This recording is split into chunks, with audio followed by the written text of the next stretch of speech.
आज रोजी गोरसेना तसेच विविध सामाजिक संघटनेच्या वतीने माननीय जिल्हाधिकारी साहेबांना आम्ही या मागणीचं निवेदन दिलेलं आहे की रामदेववाडी प्रकरणामध्ये जो आत्तापर्यंत पोलिसांनी तपास केला आहे तो तपास दिवसेंदिवस असा उघडकीस येतो आहे आणि त्याच्यामध्ये पोलिसांनी कशा पद्धतीने या आरोपींना पाठीशी घालण्यासाठी राजकीय प्रेशरखाली काम केलेलं आहे या सगळ्या गोष्टी दिवसांदिवस उघडे होत आहेत। त्या अनुषंगाने आम्ही आज प्रमुख एक मागणी केली आहे की या प्रकरणामध्ये जे तपास अधिकारी राहिलेले ज्यांनी जाणीवपूर्वक या आरोपींना शय देण्याच्या दृष्टिकोनातून ज्या पद्धतीने या आरोपींना इथून त्यांच्या पालकांच्या ताब्यात दिलं, त्यांचं ब्लड जे काही सॅम्पल आहे ते उशिरा घेतलं आणि कधी घेतलं, काय घेतलं, या सगळ्या गोष्टीचा खुलासा त्यांनी आतापर्यंत केले नाही। याच्यामध्ये एकंदरीत तपासामध्ये मोठा संशय आहे आणि कुठल्याही परिस्थितीत ज्या पोलिसांनी हा तपास केला आहे ते निलंबित झाले पाहिजे, त्यांना बडतर्फ करण्यात आले पाहिजे,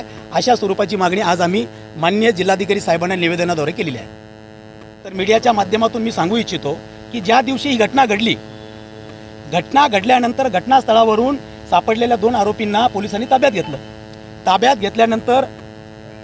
घेतल्यानंतर त्यांनी इथं सिव्हिल हॉस्पिटलला ॲडमिट न करता कुठल्याही MLC वगैरे ती प्रोसेस न करता पारोळ्याला पाठवून दिलं।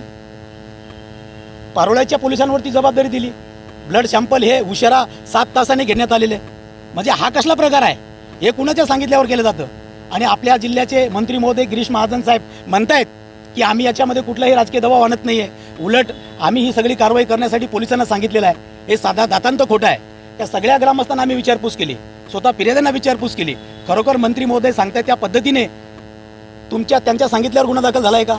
बिलकुल ग्रामस्थ सांगताय की हा ग्रामस्थांची एकजूट होती, विविध सामाजिक संघटनेचा हा पाठपुरावा होता, त्याचा परिणाम म्हणून पोलिसांना उशिरा का होईना कारवाई करावी लागली आहे।